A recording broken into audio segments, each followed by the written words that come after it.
Good morning. I want to welcome all of you to the 5GIL conference, streaming live from Tel Aviv via Hopin, an innovative platform for virtual conferences.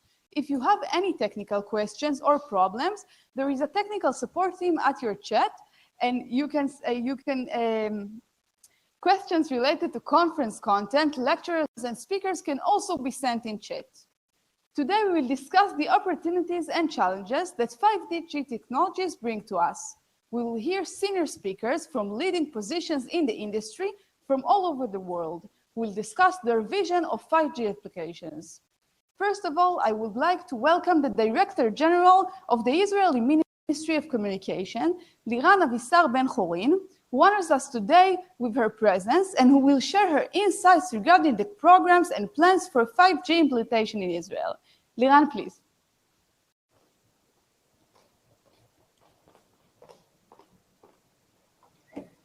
Good morning. Today we will discuss the opportunities and challenges that 5G brings with it.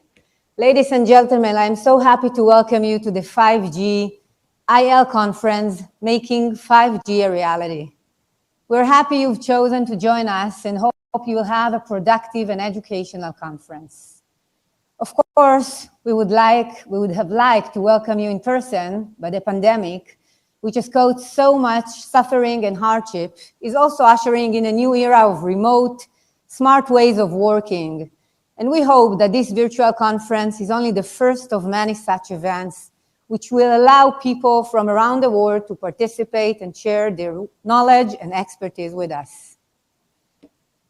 As I'm sure you know, the Israel Ministry of Communication tendered 5G frequencies last year under a new tender arrangement that incentivized rapid investment in high-quality, cutting-edge networks.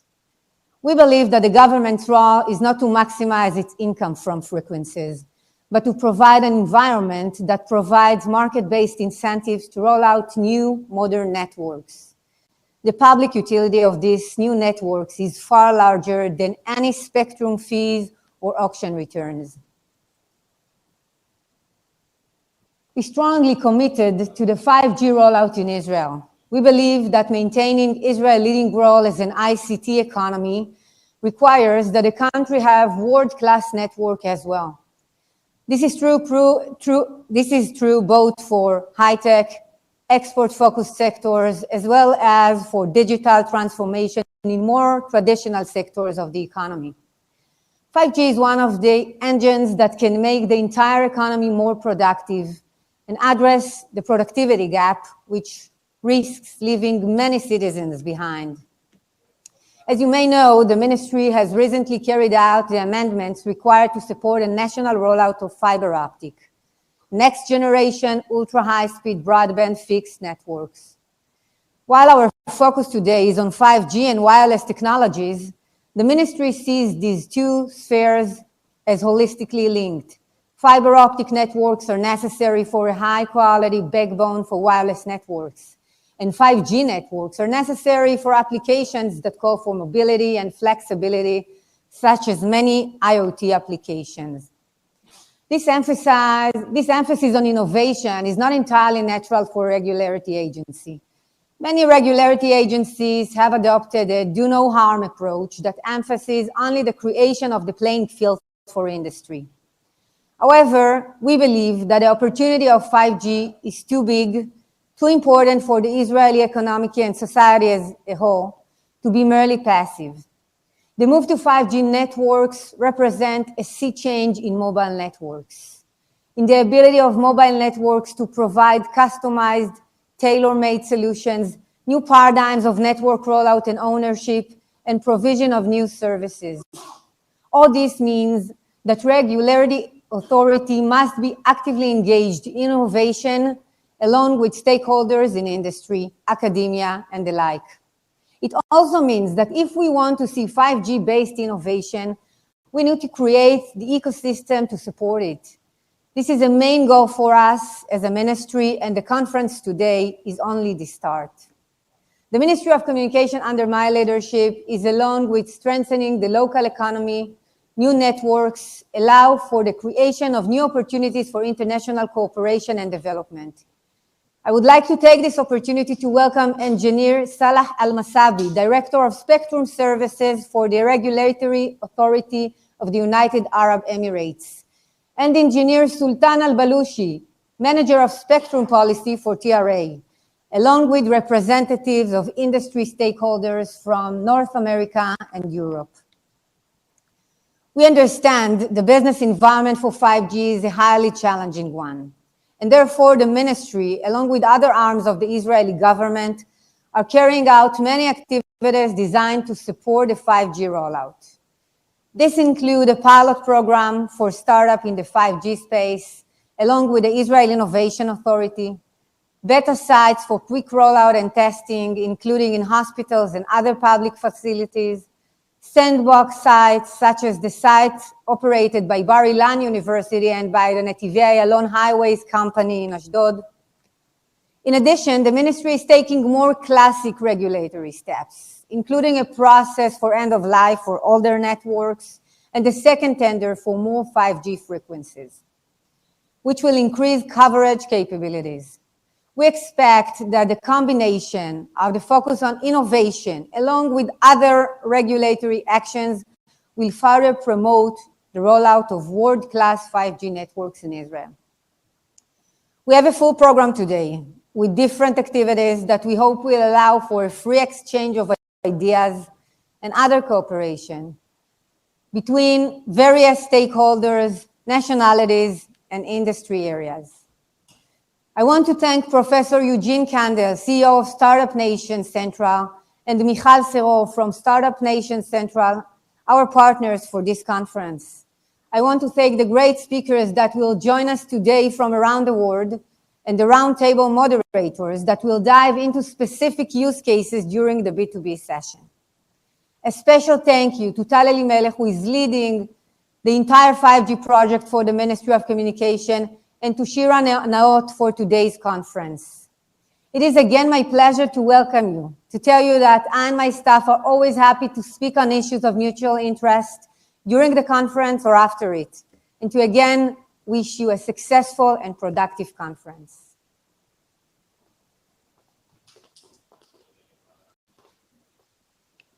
Thank you, Liran. The conference today is a shared effort with Startup Nation Central, an organization whose goal is building bridges for Israeli innovation. They do it by bringing together businesses, government, and NGO leaders and exposing them to Israeli innovation. It is my honor to invite Professor Eugene Kandel, the CEO of Startup Nation Central and former chairman of Israel's National Economic Council, who will share his thoughts on Israel as a pilot site for 5G technologies. Eugene, please. Thank you, Shira. Thank you, Liran. It's our pleasure and honor to partner with the Ministry of Communications on this event, as well as helping it connect to the Israeli innovation ecosystem. Startup Nation Central is a non-profit organization that was founded 8 years ago, whose main goal is to connect Israeli innovation to global problems and to strengthen its presence in Israel. One of the things that I would invite you to check out is Startup Nation Finder, which is an innovation discovery platform that helps anybody around the world and in Israel to connect to Israeli innovation in all its forms. Please, it's a free and very user-friendly platform. Corona has created demand for remote everything by breaking psychological and operational barriers in almost everything. Even 15 months ago, it would be inconceivable for us to imagine how you can work, play, go to school, go to university, go to your doctor. Even weddings and funerals are done remotely. None of that was considered to be possible, and yet today it's the standard. The Israeli innovation ecosystem provides a variety of technologies that help this remote everything to work and operate, from cybersecurity to big data to digital health and a variety of others. But there are other areas such as advanced manufacturing, agri-tech that are undergoing significant challenges and transformation that are also helped by this, by the technology that is developed in Israel. All of these require low latency, secure communications, when the only solution that we see on the horizon is 5G. And therefore, all these companies need to prepare themselves to be experts in 5G and to optimize their products to come to the market. And the sooner they come to the market, the bigger they will win. But however, it is difficult to come early to the market without a costly infrastructure that allows you to test and optimize your products. And unfortunately, most Israeli companies are rather small, and so they cannot, on their own, afford costly equipment and compete with their much larger rivals. That's where we believe the ministry and the government can play an important role of convening and organizing a large test bed pilot site for 5G technologies so that smaller companies can all simultaneously have access. And so we believe that such platform can be self-financing, so these companies can pay fees, but the government could guarantee the private providers of such platform, private investors, some kind of secure return. The ministry's new programs, and especially its establishment of beta sites, as well as its collaboration with Innovation Authority, are extremely important. We've been extremely impressed with the drive and dedication, professionalism of the team led by Tal Elimelech and under the leadership of Liran. We're extremely proud to be part of their work. However, we still would encourage the ministry to think even bigger and to try to get to establish this platform. 5G is a truly global issue, and so we are very happy to see so many players and stakeholders among our speakers and attendees from a variety of countries that have been very advanced in terms of promoting 5G, including, like Liran already mentioned, our colleagues from UAE, where we're very excited to host them. I would actually like you to invite all of you to a panel later today where I will be interviewing Ms. Liran Avissar, the Director General of the Ministry, who just spoke, as well as Engineer Salih Al-Masabi, Director of Spectrum Services Telecom Regulatory Authority in UAE. I wish you a great conference, and let's learn and promote 5G as much as we can.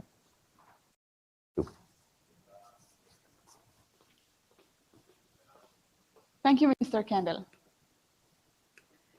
Our next speaker sees 5G technology as a global revolution, and he is here to present to us how the 5G revolution is reflected in the perspective of one of the largest communication companies in the world, and how COVID-19 has changed the game. It is my honor to welcome J.C. Flores, Vice President for International, External, and Regulatory Affairs at AT&T.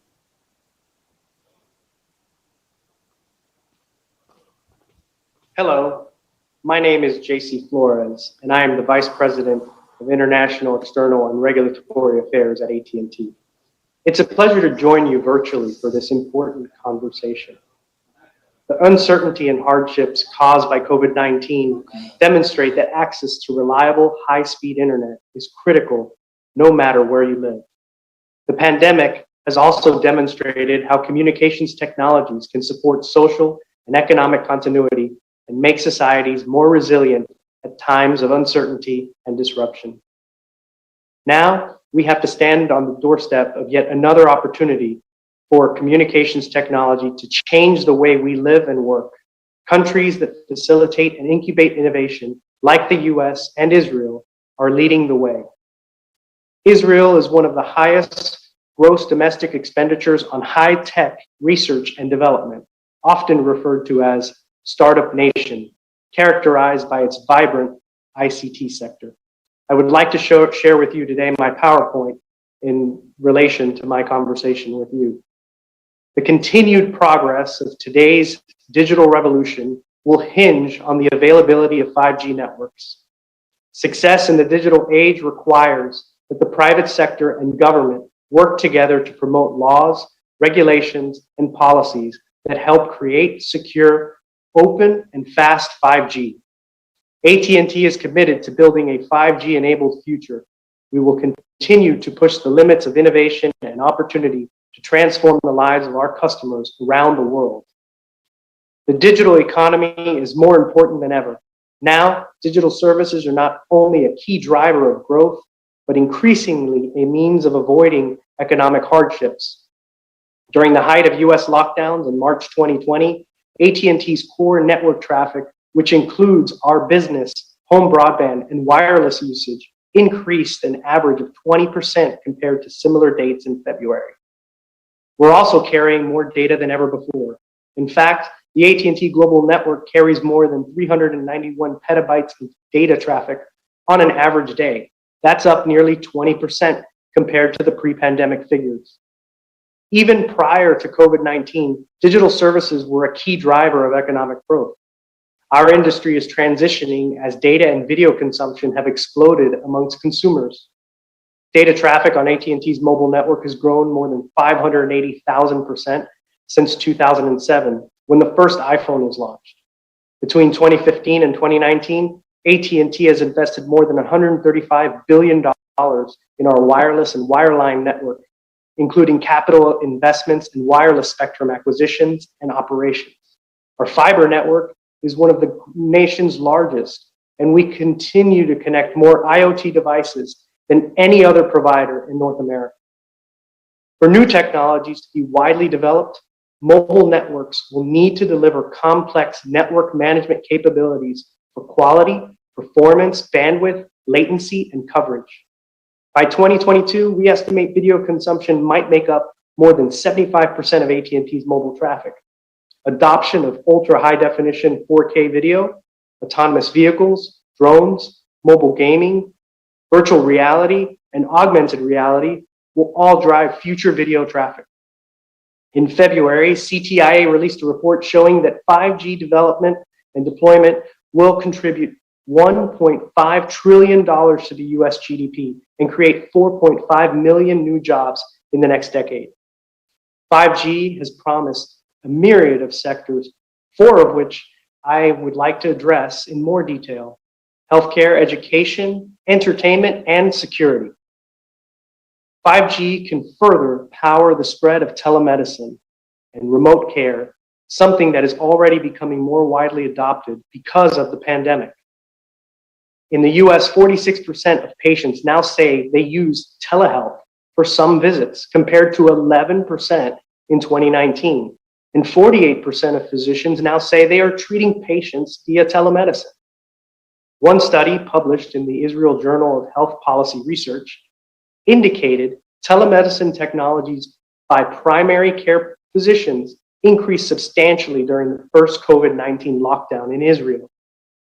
AT&T is collaborating with Vitus Healthcare to study the effects of eventual 5G-enabled spatial computing on patient engagement.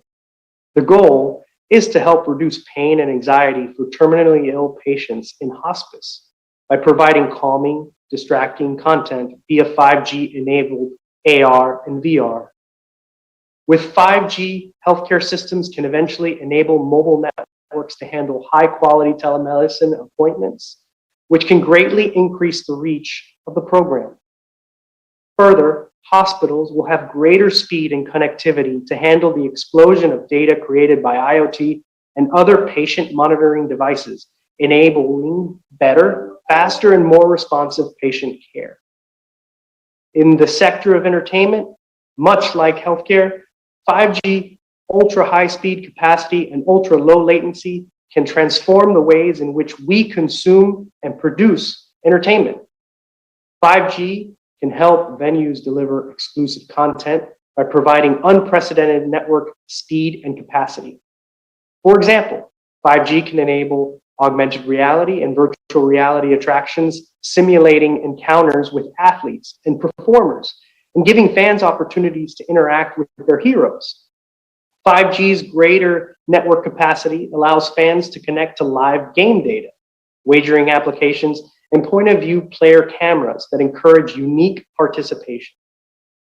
Although we aren't gathering in large sporting events or entertainment venues just yet, AT&T has continued to play a role in the new way we engage in sports and entertainment. As the official 5G wireless network of the NBA, we were recently able to bring this technology to the bubble. AT&T used 5G technology to bring TNT Sports' Emmy Award-winning NBA studio team and ESPN's NBA Countdown onto the NBA campus at Walt Disney World in Orlando, Florida, through a unique HoloLens interview during the NBA Eastern and Western Conference Finals. During interviews, AT&T 5G enabled NBA players and analysts to interact naturally, standing or sitting with full eye contact, as though they were physically together in the same location, talking all things NBA playoffs and more. In the sector of education, 5G can improve assistive technologies for children with learning difficulties, supporting mobile apps, and provide safe space and extra support to students. Flexible learning options are important for students and parents and children adapting lives under the pandemic, and will be essential to expand access to new educational opportunities in the future.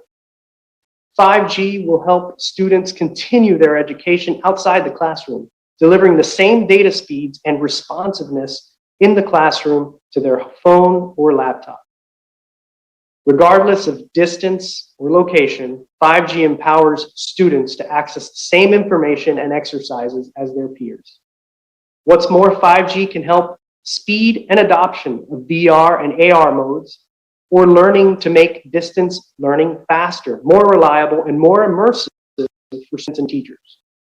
By 2023, the total value of augmented reality in education in the United States will be approximately $5.3 billion.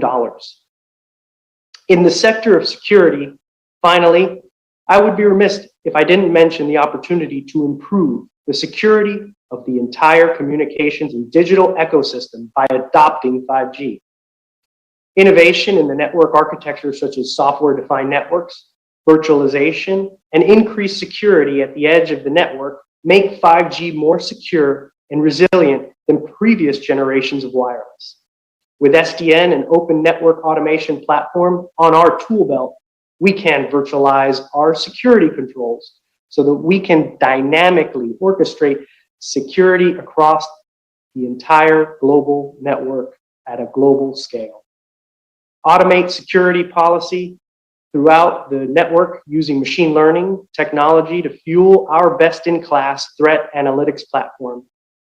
Improve agility by creating technology that automates the process of instituting firewalls and microperimeters to protect applications, and deploying technologies that help prevent lateral movement from attackers.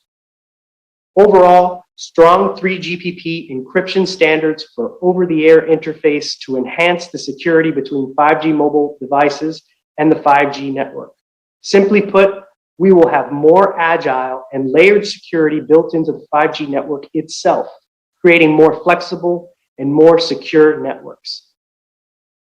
Importantly, the 5G revolution and its immense potential is truly a global phenomenon that will accelerate convergence happening between the media and communications industry.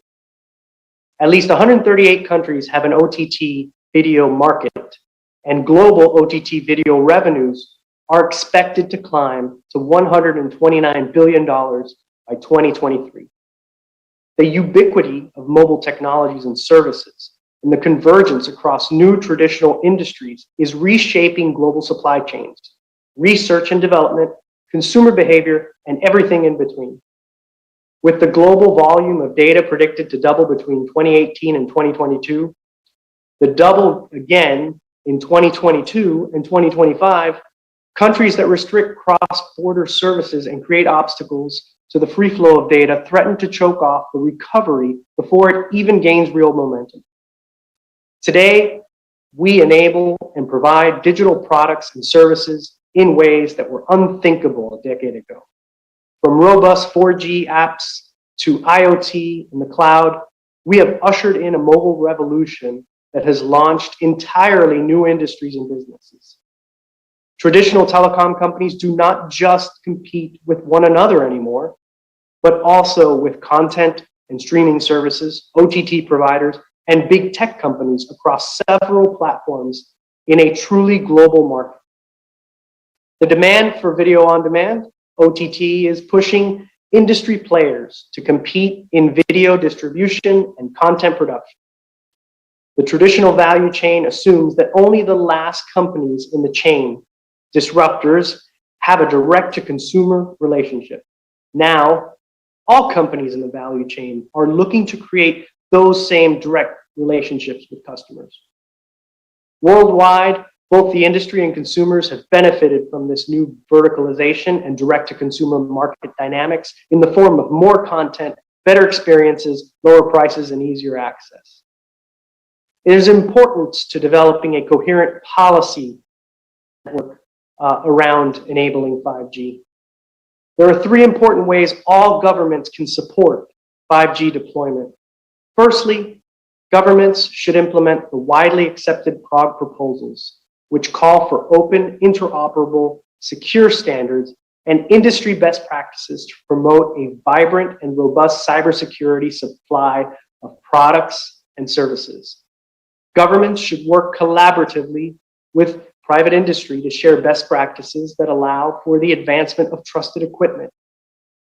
Second, make more spectrum available for commercial use, particularly millimeter wave and sub-6.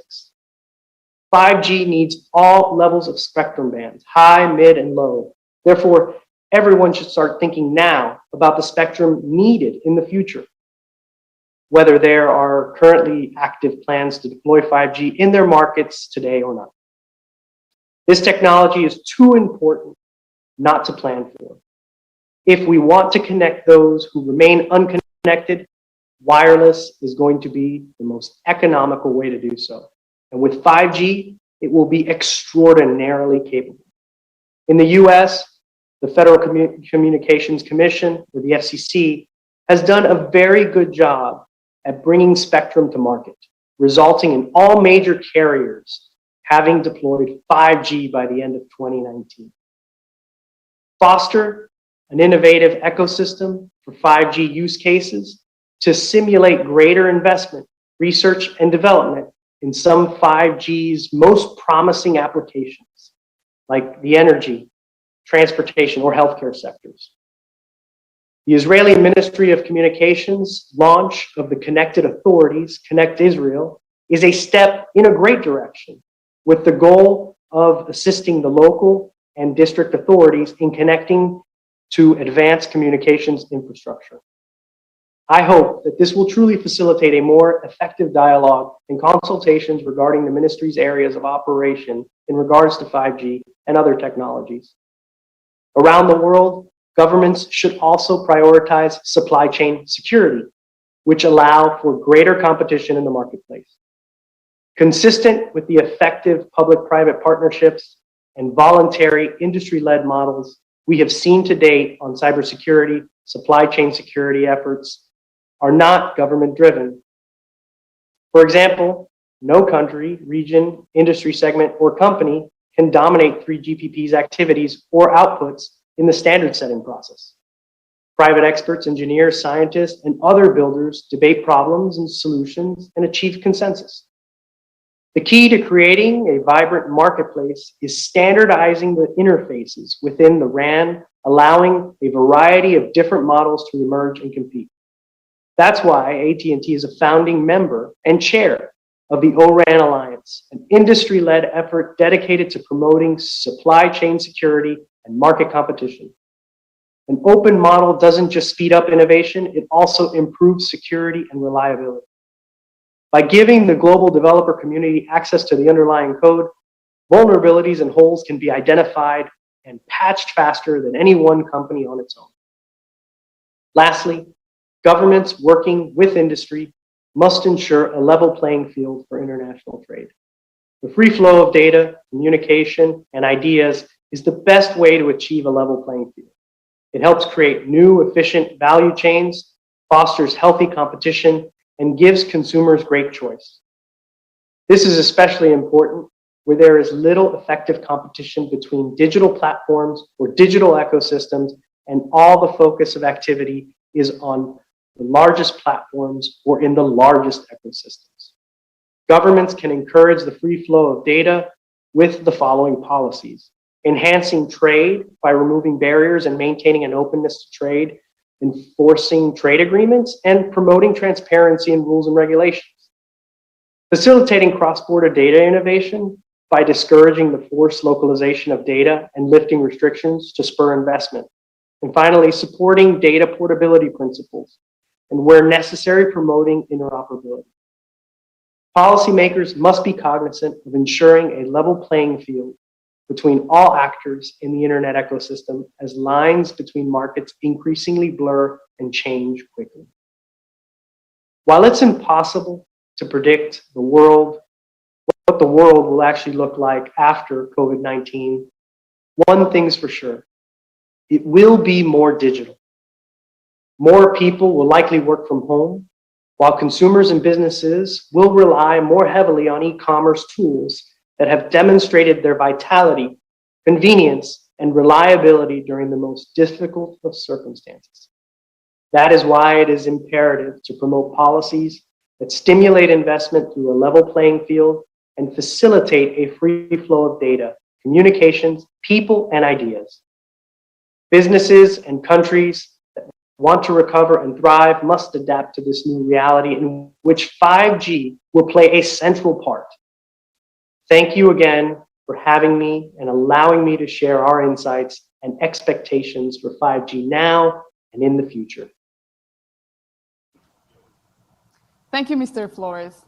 5G technology affects not only communication and cellular companies, but also many different industries. In the roundtable rooms at 10:45, we will explore several different sectors, including health and transportation. But for now, we will hear about how the transition to the 5th generation is affecting traditional and new industries. I'm honored to invite Sander Rotmensen, Director of Wireless Industrial Networks at Siemens AG Digital Industries, to speak with us today. Thank you. Thank you for having me. And I think we should look at some slides because I brought some. We can bring them up. Why are they not? So, good morning. I'm Sander, as has been said. So I'm sitting in Germany. So early morning still for me. But let's go. So industrial 5G and so for the industry of tomorrow, that's what I always speak about, and that's what I think is one of the key aspects for wireless communication in the future. So,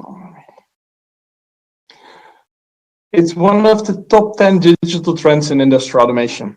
And if you look at all the other trends like edge, like artificial intelligence, it's the only one really connecting everything together. From the augmented worker to the big data, the only thing what 5G does is bring the data to one place, make sure everything connects with each other, make sure we can really create a benefit from all these systems together and really enable all the benefits of these technologies, from edge devices to artificial intelligence and big data.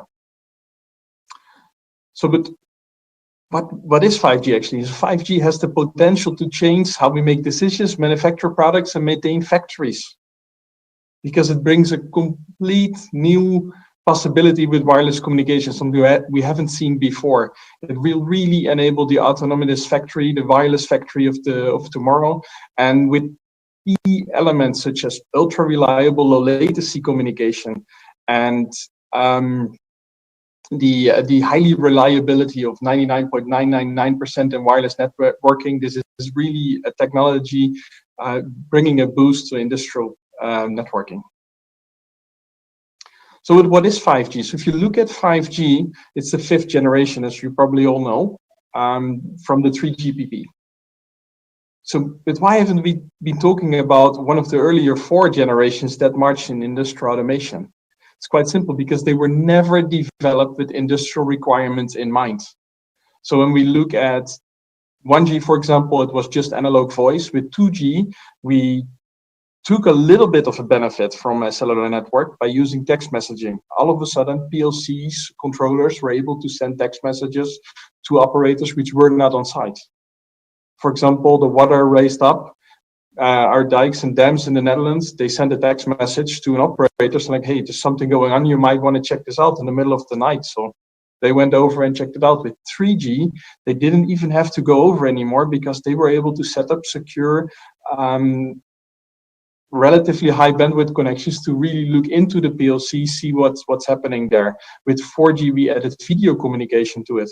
But with 5G, we're really bringing a cellular network to the shop floor, where it focuses on autonomous logistics, autonomous machines, assisted work, but also things as edge computing and connecting mobile equipment, such as the smartphones we use on our daily basis in our personal lives, and tablets, of course. So by really making sure that the requirements from the industrial automation were part of the standardization from the get-go, we were able to create a technology together, or we are able to create a technology together with all players in the 5G arena to make sure that we are creating a solution which is feasible for different kinds of industrial applications. So what does 5G really bring? It brings enhanced mobile broadband, massive machine type communication, and ultra reliable low latency communications. But what's behind that? So enhanced mobile broadband is that what we use in our daily lives. A smartphone with a high bandwidth where we can now stream 8K videos, which is exactly that what we need, to our smartphones while we are underway in a train, in a car, wherever we are. We have the access to the internet with high bandwidth, sometimes even higher as you have at your home if you live remotely in Germany, for example. Great solution, great benefit. But is that a real benefit to industry? No, I don't think so, because the bandwidth we have today is already sufficient. But when we look at massive machine type communications, this might be a different solution. Massive machine type communication, we talk about connecting a high number of devices in a dense area. So the standard calls out 1 million devices per square kilometer, which is tremendous. And it's a number we cannot really see in a shop floor environment or in a process automation plant. But if we look at this number more closely, we talk about 1 device per square meter. And all of a sudden, a massive wireless sensor network in a process automation plant becomes a possibility and becomes very realistic already today. But the thing most exciting about industry or industrial 5G is ultra reliable low latency communications, URLLC. It means that we can communicate with a latency of around delay time with less than 10 milliseconds, meaning a PLC sent a message to an IO device and getting it back in under 10 milliseconds. That's one of the promises of 5G, as well as that reliability of 99.999%. So that's ideal for robots on a shop floor, for example. So if you take 5G, it's the answer to everything from our perspective. But one thing we need to make people aware of, and this is sometimes not communicated clearly enough from my point of view, these 3 main scenarios cannot be utilized at the full extent at the same time. If I want to focus on that smartphone user with that high bandwidth, I lay out my network, I deploy my network in a way it supports enhanced mobile broadband. But if I want to make sure I can send short messages with a very low latency, I'm focusing on ultra reliable low latency communication. So I need to make sure my network is laid out in a way it supports that kind of communications.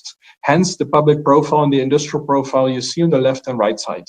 I really need to think about how I roll out my network prior to doing this. And this is where, for example, private networking comes into the game. So let's have a look at some applications. So the applications we see here are just the top 10, or maybe not even the top 10. We could have put a 50 or 100 on here, but our marketing department told me, let's reduce it down a little bit, just go for 10. And we focused on, I think, the ones which are really creating an image in our head, from augmented reality to remote access connectivity. I mean, we all work from home at the moment, at least here in Germany still. And that's where we really need to utilize this high bandwidth. And it's the same for people operating a plant. If I want to have be working from home and want to maintain my plant from abroad, this is exactly where I'm looking at. But we also see mobile robots. So mobile robots I can already do today with wireless LAN, of course, or with other technologies. But with 5G, you really have the possibility to create a solution which goes across boundaries, where robots work together with AGVs, automatic guided vehicles, and where mobile robots become cobots, one of the true promises of 5G somewhere in the future. So I talked about deploying a network before. So there's typically three kinds of deployment: the public deployment, the semi-public deployment, and the local private deployment. The public deployment focuses on remote connectivity, the control plane, the management of the devices. Am I allowed to connect to the network? With which bandwidth am I allowed to connect to the network? How do I roam from one tower to another tower? That's the control plane. The user plane is the data you actually consume on your device. That's meaning the data fully leaves your facility if you talk about an industrial plant, which is great to support a remote connectivity use case. But if I really want to go to the shop floor, a local private deployment will give me somewhat more benefit, because I keep all my data at my plant, so all my intellectual property is first in my hands, and then I can decide which data leaves my facility. Semi-public deployment is a little bit in the middle. It gives you some benefits, so the user plane, your data stays on site, but still someone knows where your devices move to. So if you have a pretty large plant with AGVs, they could potentially see where your AGVs are moving to with an accuracy of about 10 meters today already. It's maybe something you don't want to have people knowing. Or if your product becomes part of your production process, they will know how much products you produce a day, because they know how many actually connect to the public 5G network. With a local private deployment, this privacy aspect is a little bit better controlled. And as well, you can really make sure the network is laid out in a way it supports the requirements your applications give you. So in short, if you really want to get all the benefits of an industrial wireless network, you need to make sure that you can run a network. And for that, you need spectrum. So spectrum is key. So here in Germany, we have 100 megahertz in the C-band, so sub-6 gigahertz available to set up such networks for a reasonable fee. And as well, 800 megahertz in the millimeter wave band since January this year. So we can really deploy private networks, as well as we can do this with CBRS in the US. We have shared spectrum in the UK. We have spectrum in Japan and Chile, in Brazil since a couple of weeks. So really, there's already countries stepping in, giving the industry this competitive edge of creating state-of-the-art wireless network focused on industrial users. And this is an overview where you can see which countries have already made positive decisions on setting up private spectrum to be used for such kind of applications in both the shop floor, but also larger areas as well. And there's still many countries where the discussion is ongoing. As you leak, many of these countries are focused on industry as well. Some are still missing, but we're working on that. So then 5G comes in releases, because 5G is also not yet finished. So when we talk about releases, we start with 5G with release 15. So as I said before, the 3GPP, the third generation partnership project, was the start of this development to create a global standardization for cellular networks. Release 1 to 7 was 3G, 8 to 14 was 4G, hence release 15 is the first 5G release. That's what we're using today. Although release 16 is available on paper, you can read about it in about 10,000 pages of text, which I have to be honest, I haven't read them myself. But that's what we can do with release 16 right now. The chip manufacturers are creating chipsets, which then can be used in final products. So there's still a way to go. So for example, many industrial use cases can only benefit from release 15 starting this spring. So standard ready in December 2018, products coming to market to really fulfill industrial requirements like minus degrees Celsius and up to 6 degrees Celsius to really run in industrial environments where temperature is not that well controlled as in our own living environments or outdoors. And those products are launching spring. release 16 products. If you will take the same timeline, you are about 2.5 years behind. And that's also what ARC has provided us with, an overview on when they believe standards are ready. Some of them have been ready, so the release 15, the release 16, the release 17 is confirmed. For release 18, there is no plan yet. But you see there's always a gap between standard ready and the products being on the market. And that is what we still need to wait for. And that's also where we need to educate many of our customers about, telling like, it sounds ready. It sounds like 5G is already here and now because we have smartphones showcasing they run on 5G. But if we're really honest, we are not that far yet. The products still need to roll out, and we still need to get our hands on the products to set up networks with. And we as Siemens are releasing our industrial 5G router in a couple of weeks from now. It's based on release 15. And the cool thing about all these products, not just Siemens products, is that we start with 3G, 4G, so you can already get such a modem in place to be ready for 5G rolling out tomorrow. And why is this important? Because many countries are now sunsetting 2G and 3G networks. And where do you want to focus on when you talk about an industrial application? Longevity. You really want to make sure that a product is available for a long time on the market. So you want to start today with a product which has the technology to still work 10 years from now. So it's compatible with both public and private networks. So you can use it in your local 5G network as well. And you can use it in your public 5G network, and combined with smart open VPN platforms, it can run in a remote connect environment where we are able to use this public network, set up VPN tunnels, and assure you that your data stays safe and controlled, and you're able to really benefit from the additional bandwidth while getting a easy management, which actually is fitting to these times right now. But as I said before, this is not the exciting thing about 5G. The really exciting thing about 5G is the private network. So and we as Siemens have seen and have been part of the 3GPP as well since 2016 to ensure that the requirements from our customers, our end users, but as well our own factories are made part of the 3GPP standardization. So what have we been doing over the last time? We have been working on creating a 5G network developed with industry in mind. So we are now testing private 5G networks in our own facilities. So here you see a picture from our Siemens Automotive showroom and test center. It's located in Nuremberg, about 20 minutes drive from where I'm located right now. It showcases a full 5G ecosystem from 5G core to end devices. Where you see in the back on the pole, you see a radio unit, and on the small demo AGVs we have here in front, you see the 5G UE end devices, so the 5G routers.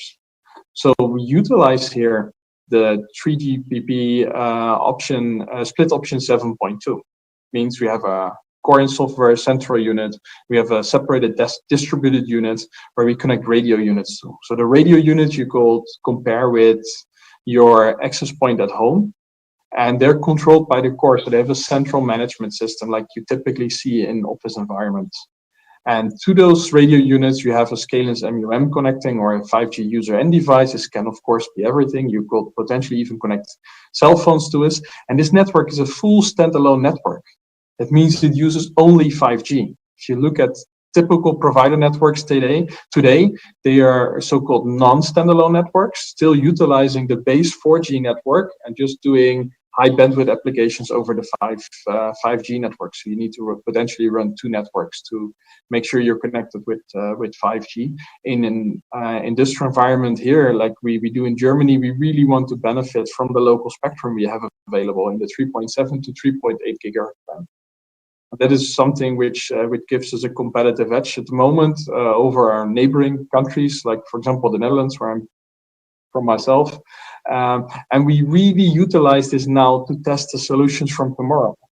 So we have a test environment, and what is important in industry, that we're not just saying, oh, we have something new, let's just try it out in the field. No, we really want to make sure we've tried and tested this prior to bringing this to the market. And that's what we are doing in our automotive showroom in test center. And then I think there's one thing we need to be absolutely clear about. From our point of view, the future will not just be 5G. It will still be a combination with industrial wireless LAN. So we've experienced for over 15 years in industrial wireless communication with, for example, our WiMAX portfolio, which has been developed from Israel, to be clear about that as well, and industrial wireless LAN, which has been developed from Karlsruhe in Germany, which we have brought to market in 2004. And those two solutions already give us a stable overview on what is possible with wireless technologies in industrial environments, from broader applications, outdoor to real indoor shop floor applications as well. And one thing we need to make sure is that we can really take those applications and bring them to the next level. And with wireless LAN, for example, we will commit ourselves to bringing it to Wi-Fi 6 and possible versions beyond that as well, because we have customers which have an install base. And we cannot just drop that by saying, oh, there's a new technology available, let's do something new. No, we really need to make sure that these solutions have longevity. So I can roll out Wi-Fi today and can be sure that in 5 years from now, we will still be supporting Wi-Fi networks. So that being said, that was the last slide of my presentation. I'll give it back to you. Thank you, Mr. Rotmensen. I would like to ask you, what can you recommend for entrepreneurs who are watching us now and want to create partnerships with major global companies in the field of 5G? So I think you're still muted. Oh, am I still muted? Okay. Am I good to go? It's okay? Okay, I just wanted to say thank you so much for your wise words. And I wanted to ask you, what can you recommend for entrepreneurs who are watching us now and like to create partnerships with, no? I cannot hear you. Okay, so I think we'll move on.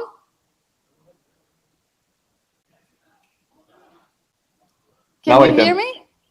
Yes, now it's perfect. Yes. So I'll try to ask my question for the third time. I wanted to ask you, what can you recommend for entrepreneurs who are watching us now and like to create partnerships with major global companies in this field of 5G technologies? So I think the key is finding a solution how everything can combine together. So just doing a little bit of 5G doesn't really help. No, we really need to look at the broader picture, where we look at how can we combine a technology such as 5G in the best possible way with an augmented worker and edge and get the best benefit out of it. So really bringing the different technologies together. And then, I mean, the technologies you've seen in my first slide. Okay. Thank you so much, Mr. Rotmensen. Mr. Rotmensen will also be participating in the Industry 4.0 meeting room at 10:45, and you're welcome to join his meeting room and ask him directly any questions that you might have. So thank you again, and we'll see you again very soon. Yeah, thanks for having me. Have a nice day. One of the great opportunities that has lately become possible is creating regional partnership in the Middle East. One of the leading countries to adopt and develop 5G technologies is the United Arab Emirates. And today we are very happy to welcome engineer Sultan Balooshi, Manager of Spectrum Policy at the Telecommunication Regulatory Authority of the United Arab Emirates.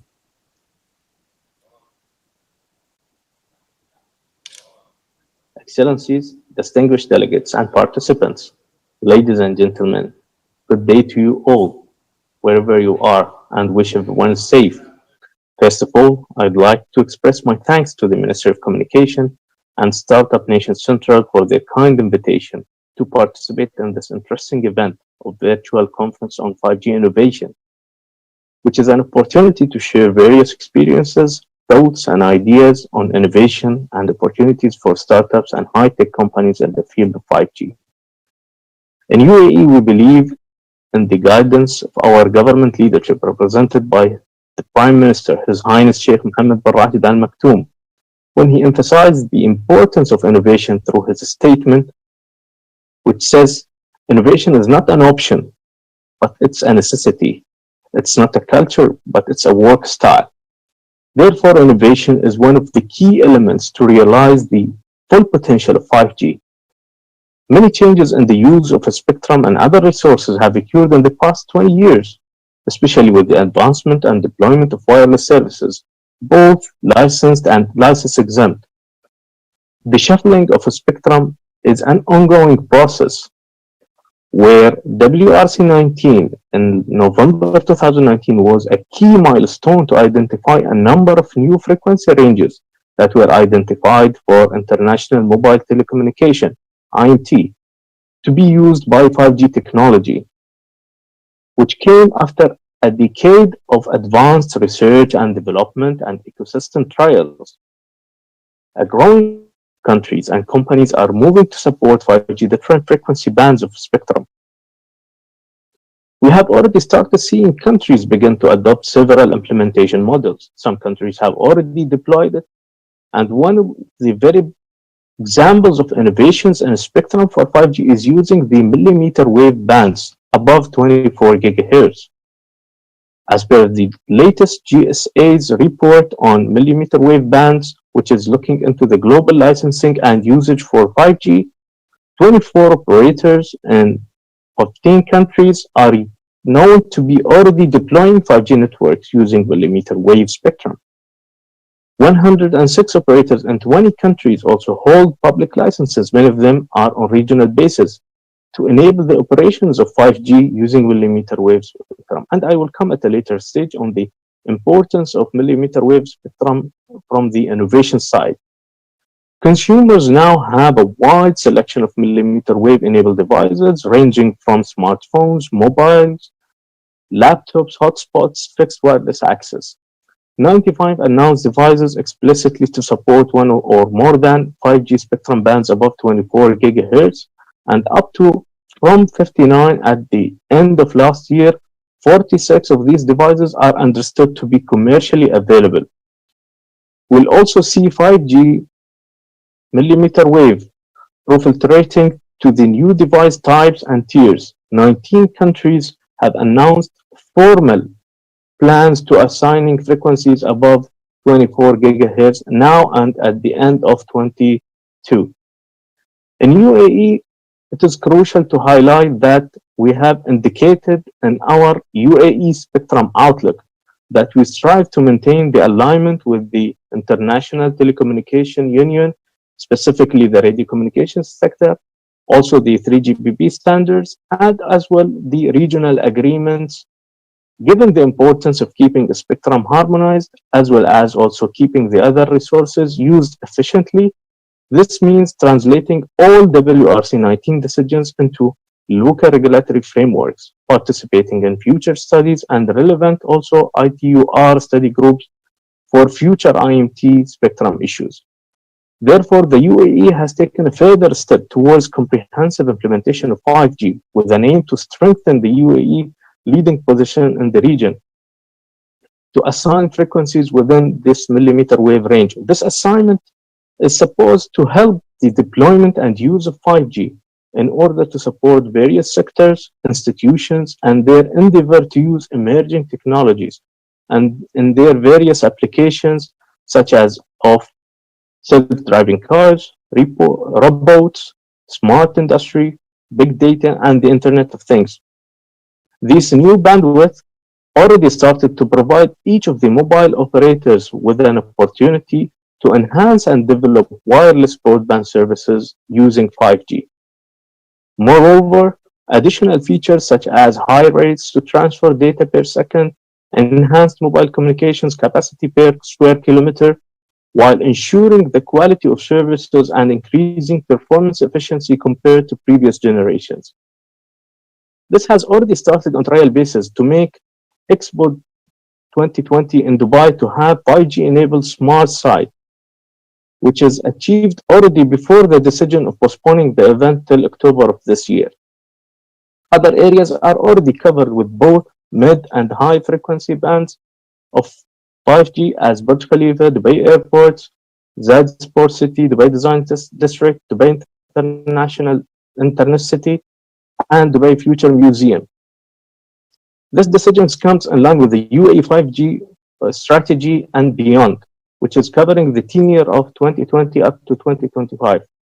This strategy basically focuses on 5G deployment and coverage, as well as the establishment of leadership partnership to support the diverse ecosystem. It is also enhances the cooperation between the telecom service providers vendors, and users. By end of last year, the incumbent operator of the UAE, Etisalat, has claimed the world's fastest 5G download speed at 9.1 gigabits per second by aggregating 3 spectrum bands. The throughput was achieved by aggregating commercial spectrum in 3.5 gigahertz, 2.5 gigahertz bands, in addition to millimeter wave bands. Etisalat said the speed was accomplished through a prototype 5G device that aggregates all 3 bands. This makes us believe that the potential of 5G deployment, as well as the level of expectations. However, there are challenges and limitations associated with the deployment in different bands. And this is also, if we looked into the 5G deployment scenarios, we will notice that they include indoor-outdoor venues, indoor enterprises, dense urban areas, FWA, and industrial Internet of Things. I'll try to make an attempt to categorize the limitations of deployments from different dimensions. The first dimension, as I see it, is the type of challenge, whether it is technical, including compatibility, sharing with incumbent services in different frequency bands, such as satellite services in the C-band and the 26 gigahertz and above 26 gigahertz. Also, and WiGig coexistence and the 60 gigahertz bands, propagation, access, and backhaul. Regulatory also, which includes spectrum availability, licensing, approach, time, and geographic aspects, as well as economic, which includes business case, service package delivery to that is both economically viable and time-saving, or maybe logistic, using public infrastructure, density of small cells, and etc. This dimension intersects with the second one, where we look on who are the stakeholders involved with these challenges for each scenario. It may include regulators, network operators, technology vendors, ICT players, including small operators and use case startups, which is important and crucial for advancing the 5G deployment, and users in general, which includes the partners, including government partners and private sector partners, enterprises, and individuals. The approach that we have taken in the UAE, that we have included and engaged all stakeholders in order to take a deep dive into the aspects of each scenario, where there might be different challenging factors for each scenario or case. And I would see it personally, a personal approach that we have proposed to the involvement of stakeholders in order to tackle these challenges is what I call CPA. C for collaboration, P for perspective, A for agility, where collaboration indicates to work as partners and creating clusters to engage all partners and come up with plans to benefit from the deployed networks already in different frequency bands and their foreseen needs for future development. The perspective element where we look into each scenario or use case or even frequency bands from all angles to have a holistic perspective on the actual actions to be taken by each partners.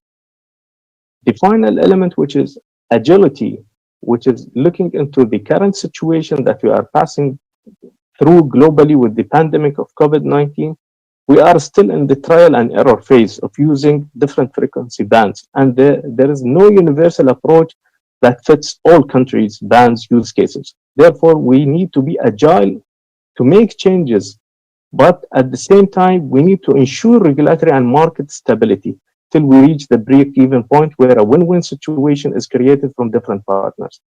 Finally, I would like to leave few questions in particular to different participants which are facing a dilemma here.